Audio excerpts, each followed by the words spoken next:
Good morning. This is a recording for Friday, August 29th. The Zen story for today is titled The Cat That Did Not Return. The cat had lived at the temple for 15 years. Its name had never been agreed upon.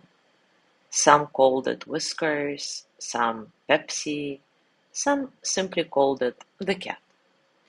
It wove itself through every robe, every sandal, every quiet moment of the temple's life. It warmed the laps of novices. It slipped between the feet of visitors. It curled beside the old abbot during morning tea. And then, one morning, it was not there. No one saw it leave. No one found its body. It was simply not. In the days that followed, the novices whispered, "Should we search the forest? Perhaps it will return. Maybe it has taken rebirth nearby." The old abbot gave no answer. Instead, he went to the storeroom and brought out a small, worn cushion, the one the cat had claimed as its own, though it was never meant for it.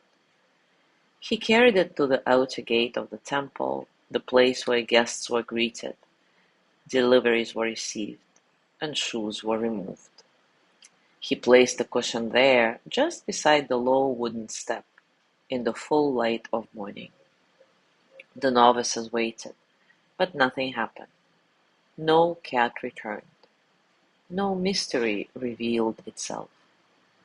One morning, a novice approached the abbot.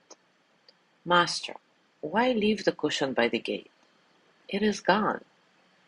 The abbot nodded but said nothing. Days passed. Rain softened the fabric.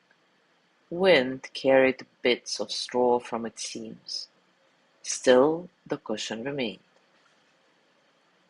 Until, as the first breath of autumn began to stir the trees, the abbot called the novices to the gate. He pointed to the cushion. "Who here can tell me what this is for?" he asked. One novice bowed. "To remember it?" The abbot nodded slowly. "And when does remembering become clinging?" The novices fell silent.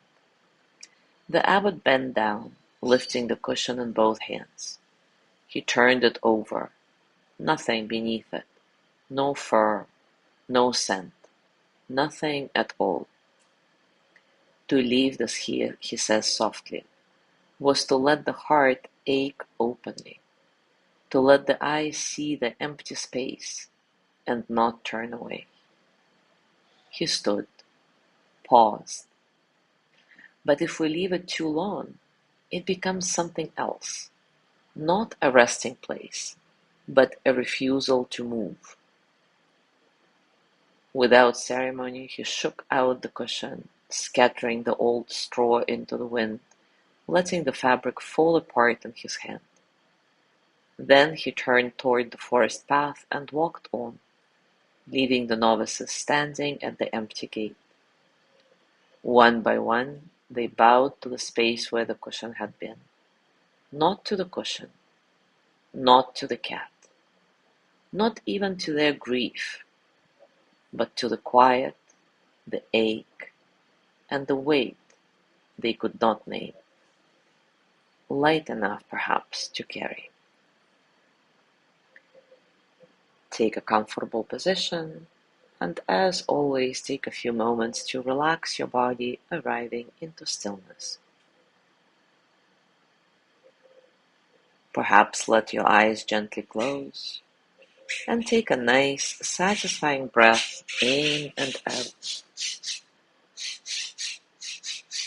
Feel the breath entering your nose, cool and light, and then feel the warmth as you exhale, releasing tension, allowing you to soften a bit. There is no need to change anything. Just observe and notice the space around you, the quiet spaces between sounds.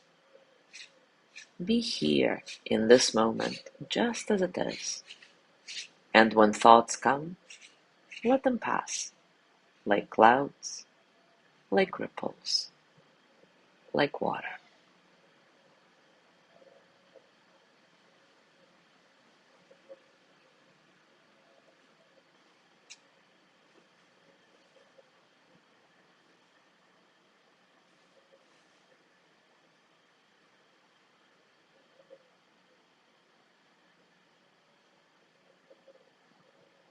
And now take a moment to reflect.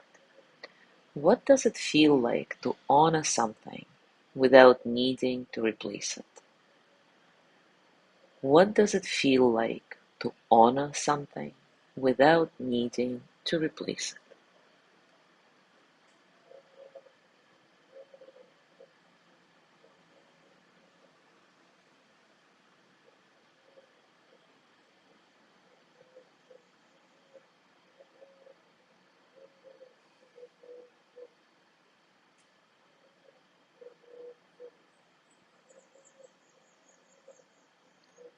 Now bring your hands to your heart and send the energy of loving kindness to yourself.